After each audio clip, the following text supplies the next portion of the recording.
झारखंड में शिक्षा और स्कूलों की सूरत सुधारने के सरकार के दावे आज भी बेमानी लगते हैं।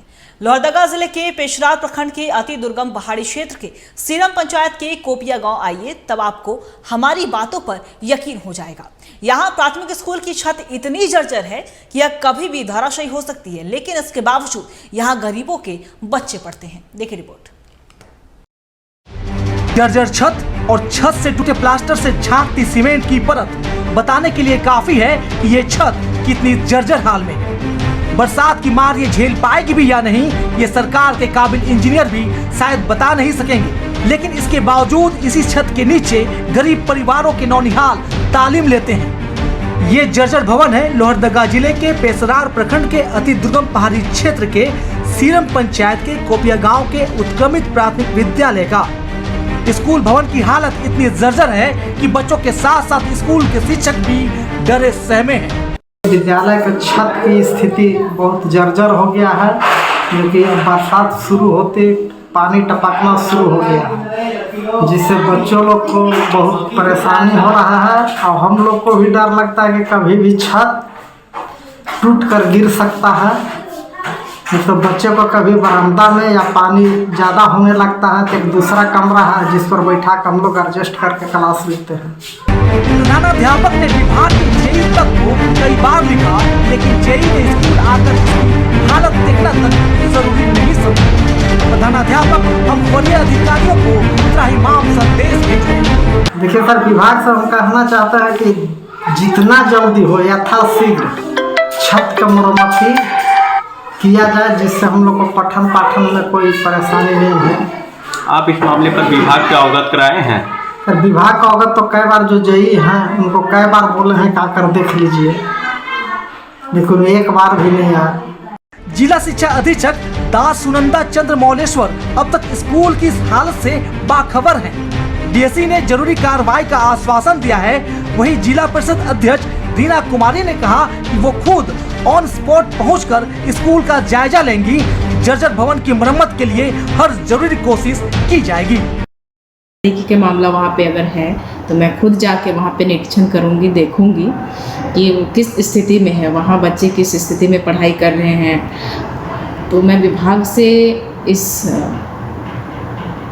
काम को लेके मैं समन्वय स्थापित करके वहाँ की स्थिति को जानते हुए खुद मैं निरीक्षण करके और फिर विभाग को अवगत कराऊंगी।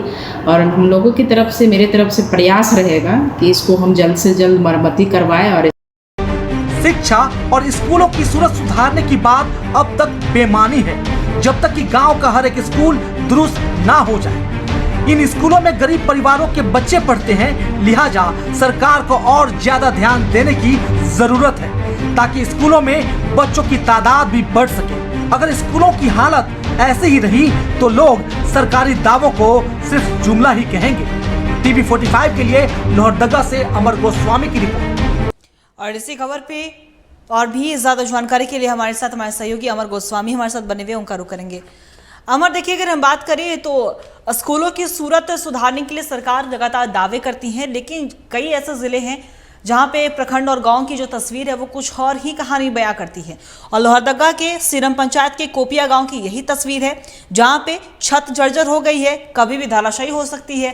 दर्दनाक हादसे का कह सकते हैं कि इंतजार भी लोग कर, ऐसा बिल्कुल कहना गलत नहीं होगा कि हादसे का इंतजार किया जा रहा है कि कब छत गिरेगी। ऐसे में क्या कुछ जानकारी है आपके पास? क्या किसी ने कभी यहाँ पे आके इसका जायजा नहीं लिया है? बिल्कुल, देखिए अंकिता, जो है सीरम पंचायत के जो उत्क्रमित प्राथमिक विद्यालय कोपिया गांव में जो सरकारी विद्यालय है, उसकी जो हाल है वो बदहाल स्थिति में है। बिल्डिंग जो है पूरा जर्जर अवस्था में है। शिक्षा विभाग जो है वो सोई हुई है, क्योंकि शिक्षा विभाग को कोई लेना देना है ही नहीं है। शिक्षा विभाग कभी उस स्कूल में जाकर निरीक्षण तक नहीं किए कि बिल्डिंग की स्थिति क्या है। इसके अलावा बताना चाहूंगा कि वहाँ के जो विद्यालय के प्रधानाध्यापक है मनोज कुमार यादव, उनका कहना है कि विद्यालय में जो आपकी जो बिल्डिंग की स्थिति है उसको लेकर जो है शिक्षा विभाग को कई बार अवगत भी कराया गया, लेकिन शिक्षा विभाग जो है कोई भी एक्शन अभी तक इस मामले को लेकर नहीं लिए हैं। अंकिता, इसके अलावा हेलो जी बोलिए।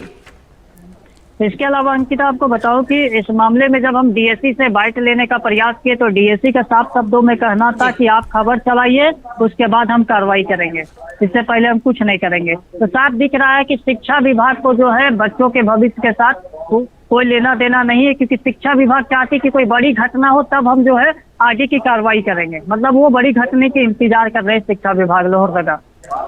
देखिए अमर, अगर हम बात करें तो वहाँ पे काफ़ी बच्चे पढ़ने आते हैं और बच्चों को लेकर कहा जाता है कि वो देश का भविष्य होते हैं। अगर बच्चे ही उस स्थिति में पढ़ेंगे तो जाहिर सी बात है कि वो कभी ऐसा दिन आएगा कि बच्चे स्कूल जाना ही छोड़ देंगे। ऐसे में अभिभावकों का क्या कुछ कहना हो, क्योंकि वो तो बड़ी उम्मीद के साथ अपने बच्चों को स्कूल में भेजते होंगे कि हमारे बच्चे सुरक्षित हैं, वो अच्छे तरीके से पढ़ रहे हैं, उन्हें पढ़ाया जा रहा है। लेकिन छत धराशायी हो सकती है, कभी भी बड़ा हादसा हो सकता है, तो ऐसे में अभिभावकों का क्या कुछ कहना रहता है? देखिए, अभिभावकों का कहना है कि इस पर जो है शिक्षा विभाग को संज्ञान लेते हुए जो है बिल्डिंग की मरम्मती कराना चाहिए, अन्यथा अगर मरम्मती नहीं होती है तो हम अपने बच्चे को जो है स्कूल में जो है पढ़ने के लिए नहीं भेजेंगे। पढ़ने के लिए नहीं भेजेंगे तो जाहिर सी बात है बच्चों को जो शिक्षा मिलना चाहिए वो शिक्षा उन बच्चों को नहीं मिल पाएगी। और इसके अलावा जो है जिला परिषद अध्यक्ष जो है रीना कुमारी, इस संदर्भ में भी जो विद्यालय के संदर्भ में बात की गई तो उन्होंने कहा कि ये जो घटना है ये काफी दुर्भाग्यपूर्ण है, बिल्डिंग जर्जर अवस्था पर है। तो उन्होंने कहा है कि मैं इस स्कूल का निरीक्षण करते हुए जो है विभाग से समन्वय स्थापित कर जो है आगे की कार्रवाई करेंगे, उनकी कहनी है। जी अमर, आपका बहुत बहुत शुक्रिया तमाम जानकारी के लिए। नजर बना के रखिएगा, हम आपसे अपडेट भी लेंगे। तो बता दें आपको कि शिक्षा और स्कूलों की सूरत सुधारने के लिए सरकार लगातार दावे करती है, लेकिन झारखंड के कई ऐसे जिले के प्रखंड और गांव हैं जहां की तस्वीर कुछ और ही है, कुछ और ही कहानी बयां करती है।